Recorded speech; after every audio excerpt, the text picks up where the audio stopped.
together. So about myself, originally I'm from Italy, and I travel quite a lot.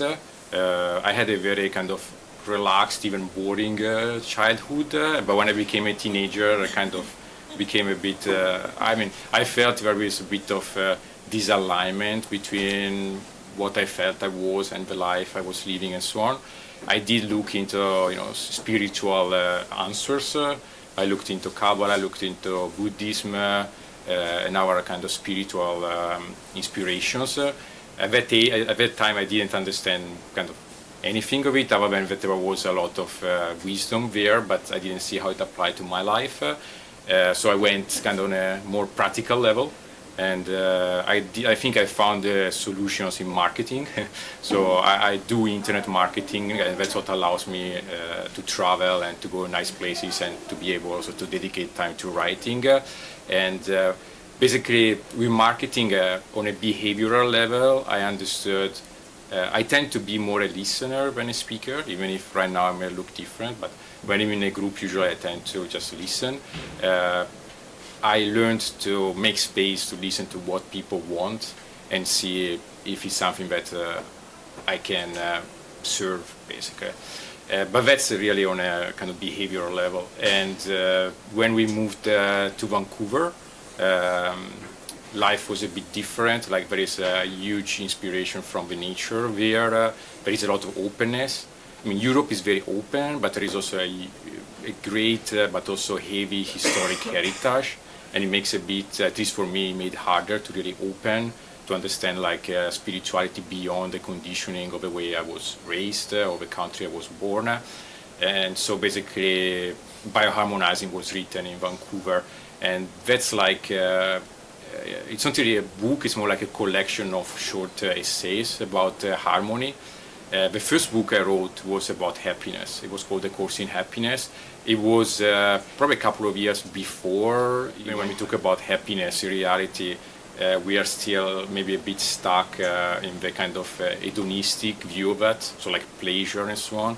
So I left happiness a bit on the side, and I started to feel that harmony is more important. So harmony doesn't necessarily mean that we're always happy. There are ups and downs, but it's like how we make ourselves aligned with whatever is happening in our life. Of course, it's easier said than done, but I did see some patterns why people are more harmonious.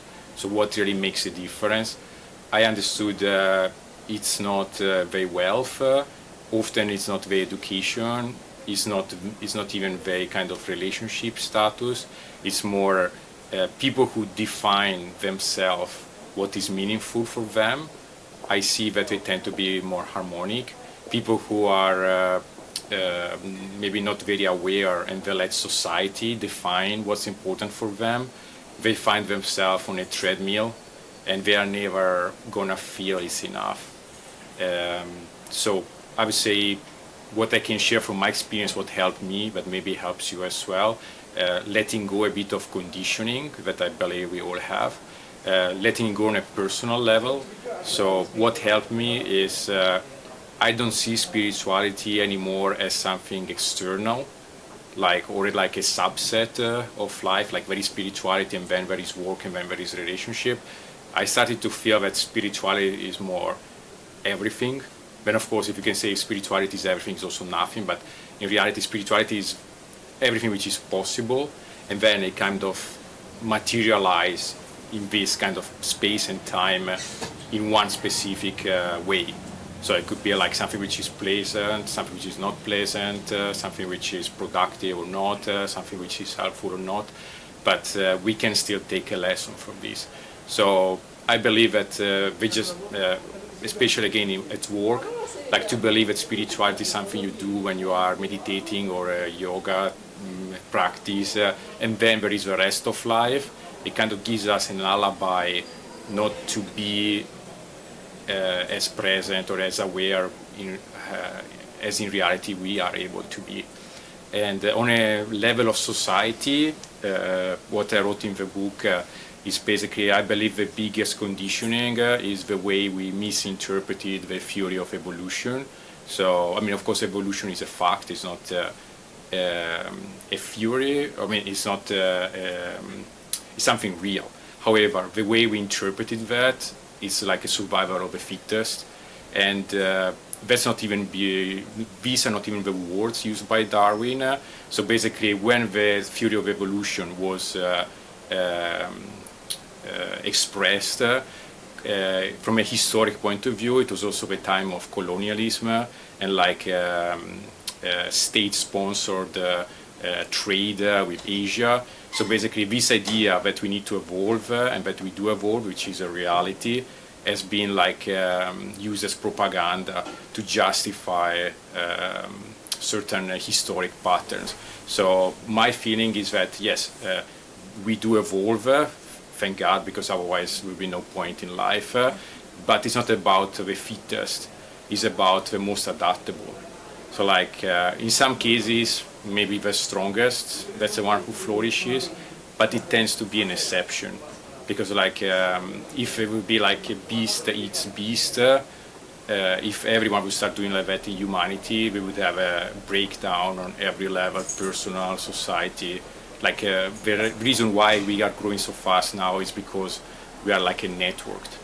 So like if everyone would start going by his own way, we would become like a cancer, and maybe one would prosper, but the society as a whole would perish very fast. So I believe that if we understand that spirituality is everywhere, which means we have responsibility at any time in our lives, and if you understand the way this theory of evolution has been used in ways which are not appropriate, that helps us to let us go of conditioning. And also I wanted to summarize like with an acronym what helps people to live a more harmonious life, and I use the Italian word amare. So amare means to love in Italian. So A is like to be aware. When you are aware of things, then you also need to develop acceptance, because like you're gonna see things that maybe you're not happy about, or things you think should be different. So that's awareness and acceptance. The second is M. So it's about meaning and motivation. So like you make a space, you accept what it is, but you also motivate yourself to change what is important for you to change. Then you have being active. So like, okay, you are at a level of consciousness where you want to make a change, but you have to implement that. And also being attentive. So you do something and there is a feedback from your life and from the people around you.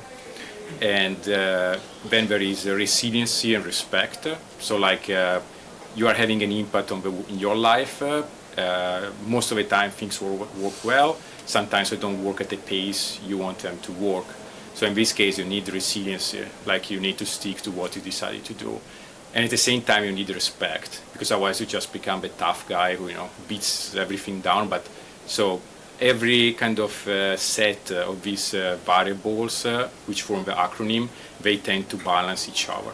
And the last one is eating properly and exercising. I don't exercise much myself, so that's one of the things that I don't really practice of these 5 sets of variables.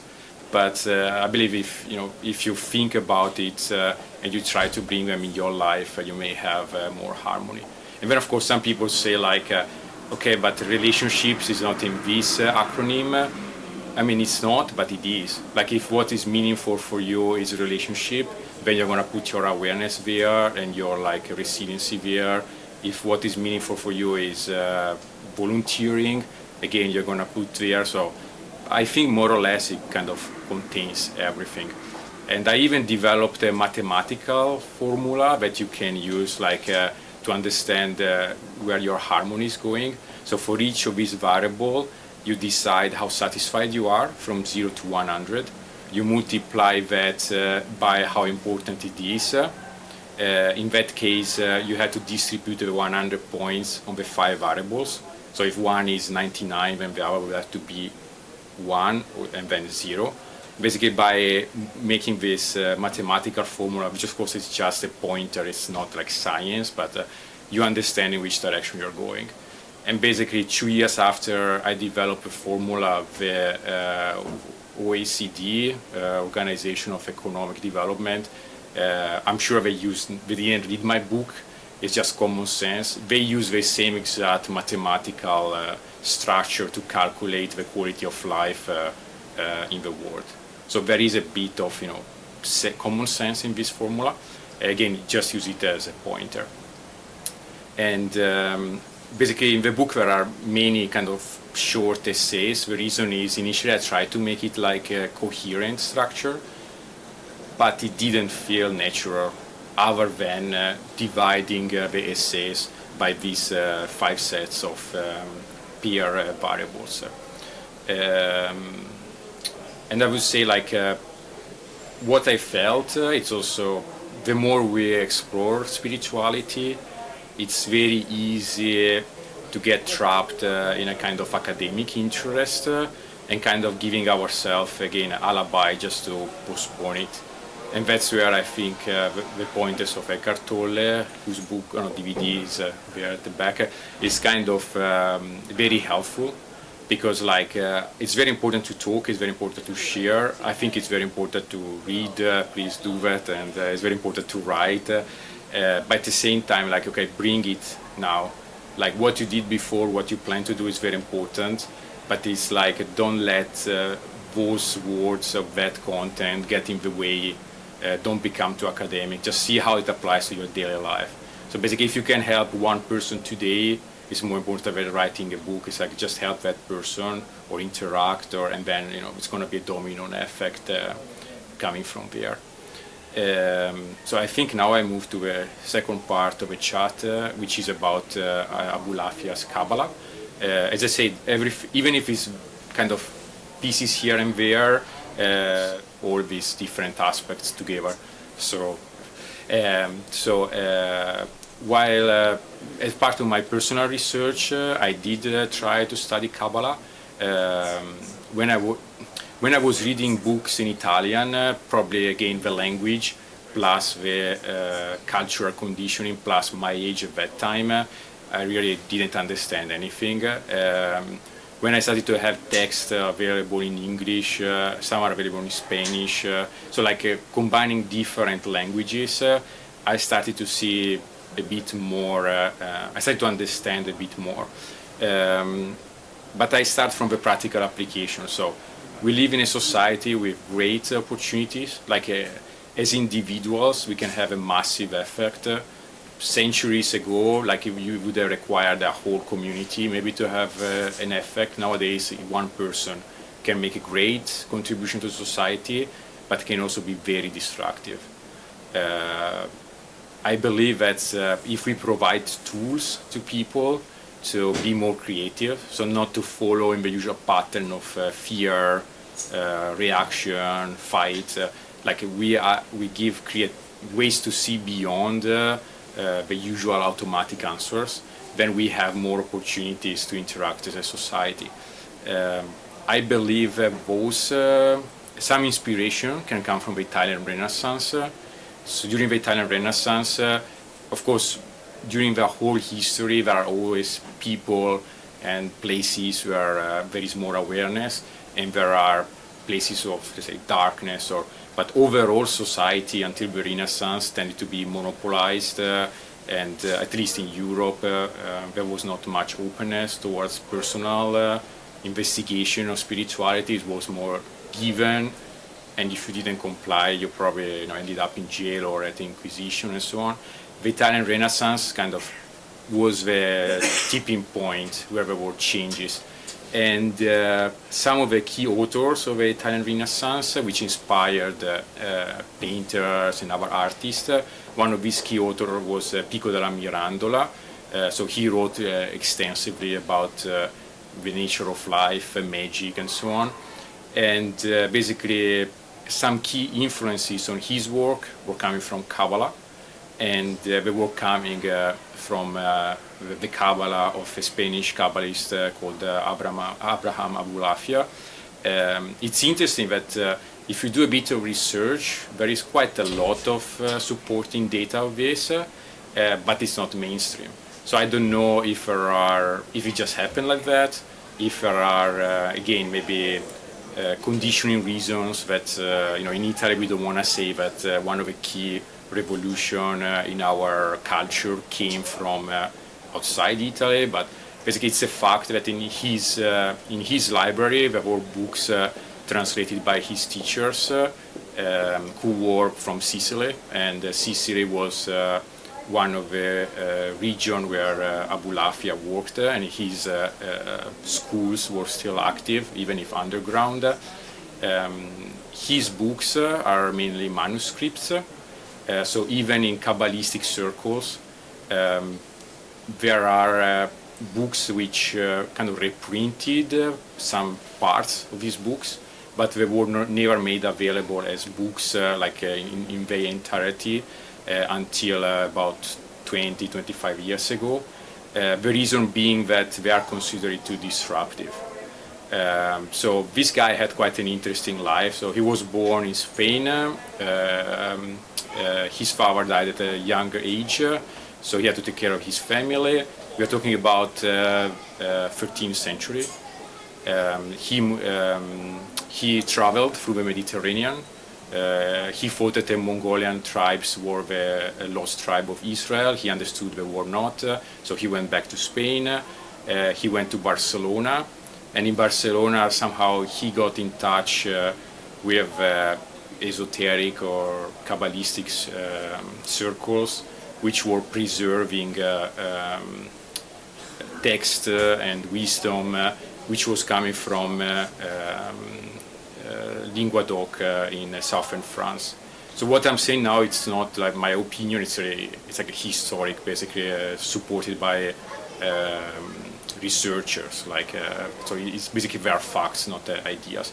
Maybe the spiritual interpretation is subjective, but the data is there for the historic part. So it's very interesting. So from southern France, more or less at the same time of the Catars, there was a renaissance of this ancient tradition. And then he went to Barcelona. And in Barcelona, it's very interesting because Abulafia basically acquired this wisdom and he shared it through Europe. The tradition has some influence from Sufi, so and also Christianity. The most famous Catalan author, Raymond Lull, he took the same system of Abulafia. He published a book 10 years after, so or he had access to the same kind of circles, or he took it from him and then adapted to his kind of agenda. And his books then were taken by Giordano Bruno, who was after the Renaissance, but it's also like a very important personality in let's say spiritual and personal development literature. So this guy Abulafia went to Rome to try to convert the Pope to Judaism. Again, I don't have any religious agenda, but I'm just telling you what happened. Basically, he was told, of course, that we are going to burn you if you try to do that. So they prepared all the tools for that, and basically that night the Pope died. So the day after they released him because they took for 20 days they took him under custody, but then they released him because they kind of thought that maybe there was something there. He went to Sicily. He was teaching there. He had many followers. However, even the authorities of his own religion thought it was too dangerous to spread this kind of knowledge. So he was sent to exile in Comino, which, if you've been to Malta, Comino is basically 1 kilometer for 1 kilometer island with almost nothing, and that's where it ended. But his manuscripts were transmitted from circle to circle. So what does this mean for you or for us as people? He developed meditation techniques which are not based on any specific religion. Kabbalah usually, Kabbalah has clear Jewish heritage. Usually it's presented in a descriptive way, like with a Zohar, with a Sefirot, and I think this approach is very helpful. However, that's not a way to get to awareness. It's like you come to London, you know the city, you go back home, and when you read a book of someone else who writes about, oh, I've been to London, I enjoyed this and that, okay, so that's fine. It reminds you what you already know. But like if you've never been to London, you probably take a very easy guidebook which tells you, okay, you can take a tube to go from here to here, and you're going to see that. So the descriptive Kabbalah is like the one of sharing something, but you should already know that. It's just a reminder. If you try to understand that kind of wisdom through this very, very worldly description, it's very easy to get lost. So that's like a Zohar and these kind of books, which are what's usually is going around nowadays. With his approach, basically, you just meditate, and it opens for you the spaciousness to be creative, if that's what you want, or it opens for you the opportunity to go to that space and then to explore it for yourself instead of reading other people's descriptions of that. And so there are two levels of his work. One level is basically can be considered religious, because there are some values, some effects assigned to specific sounds of the alphabet. And then there are psychological, there is a psychological level. So I take the psychological level in my book because the religious one, requires a different level of beliefs and so on. So the psychological level is basically by combining words in a certain way, you keep your mind busy. So you're not going to fall asleep meditating. This was can happen. It's very nice, but another thing I notice is some, like for example, mantra meditation is extremely helpful, but you need to do it regularly. When you need it the most, it's going to be, at least for me, unless you were doing regularly before, it's very hard to do mantra meditation. With this kind of combining meditation, it really forces your mind to stay focused. So you can basically do it anytime. So like every author, I'm not gonna, give a spoiler here and tell you the meditation. That's gonna be in the book. There is also a reason for that. Is I believe there is a tiny bit, like a couple of hours of inner work that I think you benefit if you do before you jump in meditation. If you just jump there, if you consider that for many centuries no one talked about this, however in strict circles, all they required to be of 40 years of age and to be male and so married. So nowadays we can at least, it's much more inclusive and it's more available. But I believe it's fair that people do a couple of hours of inner work to understand where they are, and especially to understand what motivates them. So if this meditation opens certain doors of perception and action and possibilities to you, what are you going to use it for? Are you going to use it for your personal gain, or are you going to use it to be of service to the rest of society? So that's why I believe you would need to do this inner work. Just a quick pointer to the inner work. Basically, I take a tree of life, and instead of going deep in the details, I divide it in 4 levels. The highest level, the lowest level, which is like, here and now, it's a behavior. So like how we behave and everything which tends to be automatic and things which may tend to be zero-sum game. So one win, one loses. How do we behave in that level? The wider level, which includes one, is the emotional one.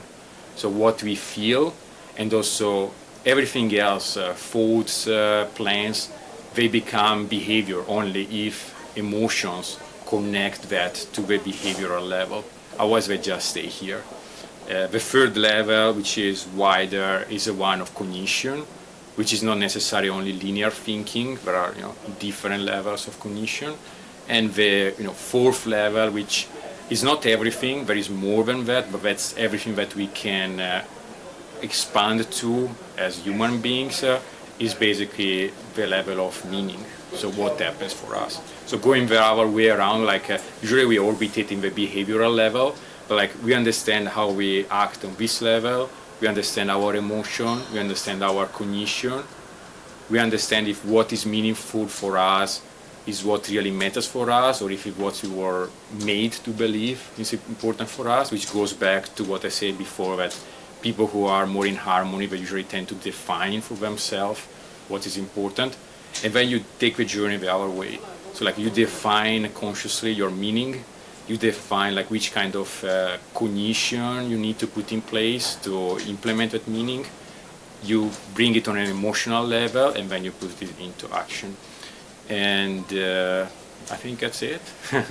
It's William, right? Yes. Yes, okay. So William asked if Abulafia's meditation is in line with the rest of mainstream Kabbalistic meditations which use Jewish symbols. The answer is yes and no. So he used basically letters of the Hebrew alphabet to combine.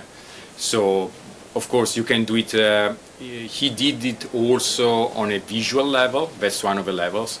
The one I will present in the book is more on a sound level.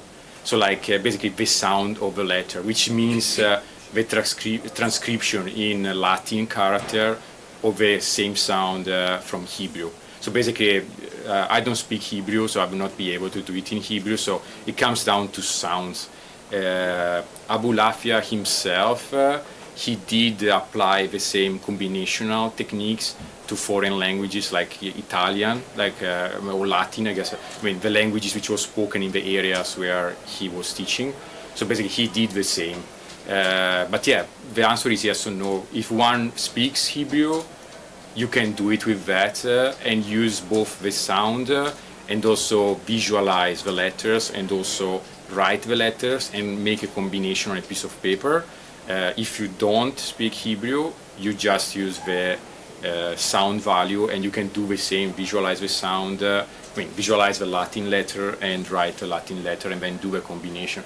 So, because that's more on, again, on a psychological level, the process is what influences the most. Yeah, right? Okay, so Vinya is asking, in Bioharmonizing, there is one of the few illustrations in the book. It's basically the, how do you call it? Hexagram, basically, and why I used it. So he showed me a book where the same illustration was used. I was not aware of that specific book. However, of course, I'm aware a bit of the symbolism, of the meaning of the symbol. So one of the meaning is kind of continuity and harmony. The way I use it in the book, let's see if I can find it, so I can show also what we are talking about. Perfect. Okay, it's on page 48. So it's basically, I believe sometimes we tend to focus on specific quality of awareness or specific characteristics. So I list wisdom, intuition, and empathy, and that would basically be the right way, not meaning that it's right, but the right way to get to awareness. And then I also list identification, disconnection, and impulses. That's basically the left way. So I believe, and the rest, the space where the whole symbol and all these features basically unfold is a oneness. So like we can get to this level of awareness by ascending, so that's a choice. We can get to this level of awareness even by being totally asleep and descending, and then life, we're gonna crash so hard against life that it's gonna get us to the same kind of level of consciousness. I mean, that's a symbol which resonates with me. I understand it has many more esoteric meanings that I'm probably aware of. But it's also kind of harmonic, so that's why I place it here. But I didn't place it here for specific connection to Western esoteric meaning, no. asking if Abulafia's meditation and his Kabbalistic approach has evolved from the 13th century, if it's more open to the feminine aspect, if not, how it changed and so on. Yeah, from a historic point of view, Kabbalah, so basically Jewish people were expelled from Spain, and that's why a lot of this wisdom moved to Italy even after Abulafia. Then more or less the same happened in Italy, so they moved to the Ottoman Empire. What happened is a lot of Kabbalists from Sicily and from Italy, they moved to Tzfat, to Safed in Israel, which is like considered the center of Kabbalah nowadays.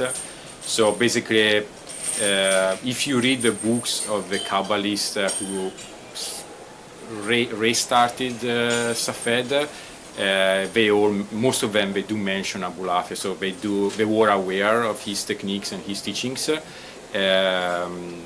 So basically, it kind of spread. Again, they didn't mention the whole book, they just mentioned the parts, that the manuscripts, they just mentioned the parts which were relevant to their teachings. In terms of openness to the feminine, I mean, the way Kabbalah is presented outside the religious environment, yes, I mean, there is an openness to feminine aspect. And to be honest, I mean, that's a very good point, or good question. The whole point of Kabbalah is kind of to reunite the different polarities, which is like the feminine is on the earth, and the masculine, you know, comes down and unites with the feminine, which receives and then creates. So basically, yeah, it's necessary to keep this. Thank you. It's necessary to keep this connection, and that's the whole point. I believe that in some religious way to practice Kabbalah, there is still there are quite a number of restrictions, but in the way it's applied in a non-denominational way, there is a lot of openness. At the same time, like yeah, my kind of warning is just a lot of mainstream ways to present Kabbalah. They're based on the Zohar, and like use that as a way to remind to yourself what you already know. But if you try to get to that level of awareness through this very extensive body of literature, you're probably gonna take more than one lifetime. So just try like a shortcut, and you know, it doesn't necessarily, I cannot promising Abulafia's work works for everyone, but it probably takes like 2 hours to make in that space and a few months to practice it, compared to like dedicating your whole life just to the literary aspect of it.